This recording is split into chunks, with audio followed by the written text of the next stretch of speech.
اللہ اللہ اللہ۔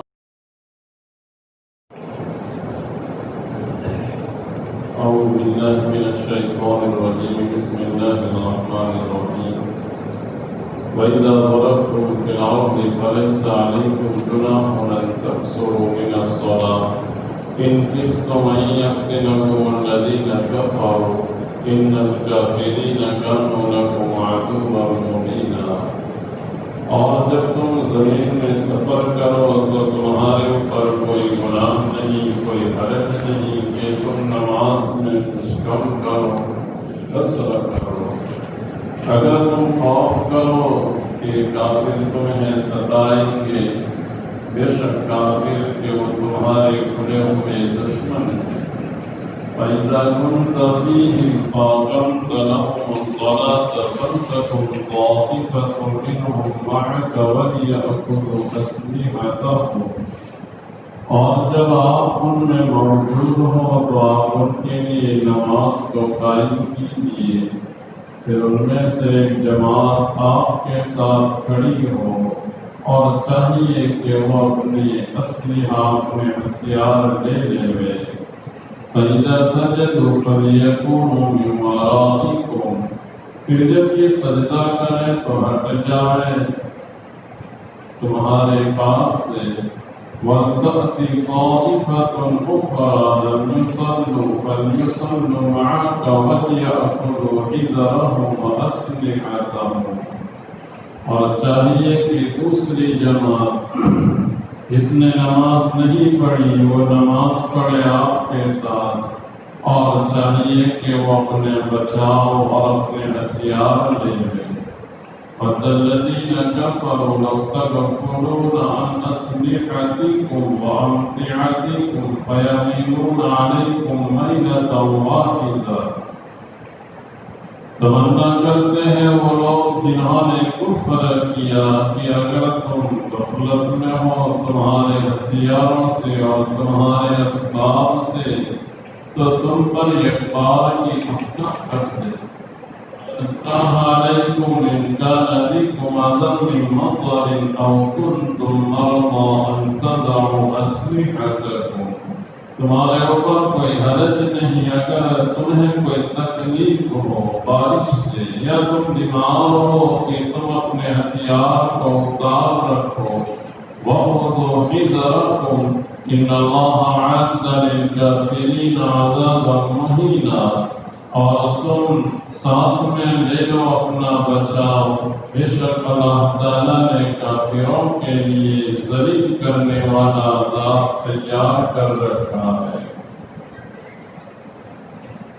اس سے پہلی آیت میں اللہ تبارک تعالیٰ نے ہجرت کی فضیلت اور ہجرت کی برکتیں بیان فرمائی تھی کہ آدمی اپنے وطن کو چھوڑ کر دین کے خاطر، دین کی حفاظت کے خاطر، اعمال کی حفاظت کے خاطر قربانی دیتا ہے تو اللہ تعالیٰ اس ہجرت کی برکتیں اس کو عطا فرماتے ہیں۔ اور دین کے خاطر وطن چھوڑنا یہ حضرت انبیاء کرام علیہم السلام سے چلا آیا ہے۔ ہجرت کی برکت سے اللہ تعالیٰ آخرت میں تو نوازیں گے، لیکن دنیا میں بھی ان کو سرفراز فرماتے ہیں، کامیاب فرماتے ہیں۔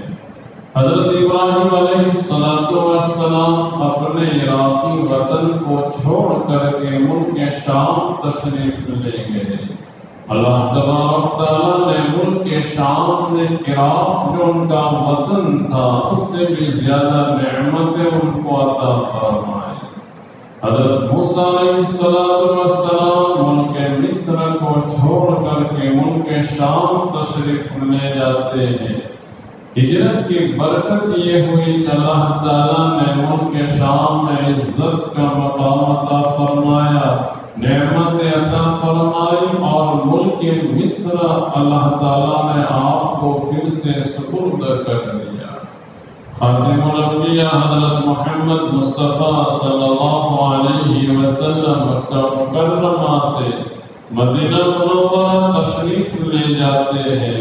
مدینہ منورہ میں آپ کا جو اکرام، جو احترام کیا گیا، آپ کے اوپر اللہ تعالیٰ نے جو نعمتیں نچھاور رکھی، مکہ مکرمہ میں جو حالت تھی اس سے اچھی حالت آپ کی مدینہ منورہ میں ہو گئی۔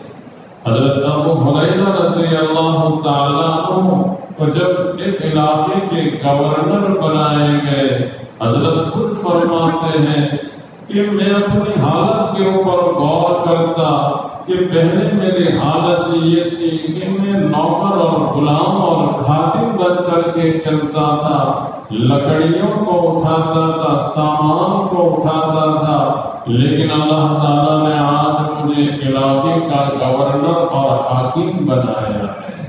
تو دین کے خاطر، دین کی حفاظت کے خاطر وطن کو چھوڑنا یہ ایک برکت کا اور دین اور دنیا کے اعتبار سے ترقی کا ذریعہ ہے۔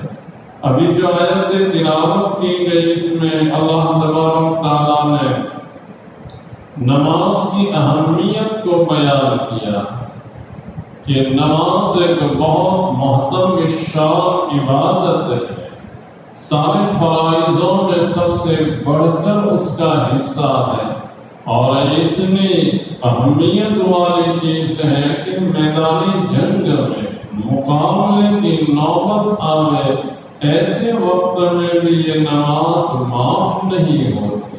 اس کا طریقہ بیان کیا گیا، جب جنگ کا موقع ہو، دشمن سامنے ہو اور ایک ہی امام کے پیچھے مسلمانوں کی فوج نماز پڑھنے کا اصرار کرے کہ ہم دو جماعت نہیں کریں گے، ایک ہی امام کے پیچھے نماز پڑھیں گے، ایسے وقت میں نماز کا طریقہ کیا ہوگا وہ تفصیل کے ساتھ ان آیتوں میں ذکر کیا۔ پہلی آیت میں قصر کو بیان کیا کہ آدمی جب مسافر ہو، سفر کرے، اور سفر شرعی ہو۔ سفر شرعی کا مطلب یہ ہے کہ اپنے علاقے سے 48 میل جانے کا یا اس سے زیادہ جانے کا اس کا ارادہ ہو۔ ہمارے کلومیٹر کے اعتبار سے 77 کلومیٹر ہوتے ہیں۔ کوئی آدمی اپنے وطن سے 77 کلومیٹر یا اس سے زیادہ جانے کا ارادہ کرے تو اپنے علاقے کی جو حدود ہے، جو علاقے کی آخری حد ہے، اس کو پاس کر لے اور گزر جاوے اور نماز کا وقت ہو جاوے۔ اور 3 نماز ہے، ظہر، عصر اور عشاء، یہ 4 رکعت والی جو نماز ہے، یہ 4 کی جگہ پر ان کو 2 پڑھنا ہمارے نزدیک واجب اور ضروری ہو جاتا ہے۔ شریعت کا حکم اس وقت یہ ہے کہ تم 4 مت پڑھو، 2 پڑھو، یہ شریعت کی طرف سے رخصت ہے۔ لیکن فجر کی نماز ہے، مغرب کی نماز ہے، سنتیں کوئی پڑھنا چاہے، 4 رکعت جو سنتیں ہیں اس میں 2 کی گنجائش نہیں۔ مغرب کی نماز بھی پوری پڑھنی ہے اور 4 رکعت سنتیں پڑھے تو وہ بھی پوری۔ یہ فرض جو 4 رکعتیں ہیں، ظہر کی، عصر کی اور عشاء کی، اس میں 2 رکعتیں پڑھنا واجب۔ اگر کوئی آدمی 4 پوری پڑھتا ہے تو اس نماز کا لوٹانا واجب ہوتا ہے۔ اس نے کہ آدمی شریعت کی پیروی نہیں کرتا، اپنی پیروی کر رہا ہے، تو یہ شریعت نے رخصت دی ہے۔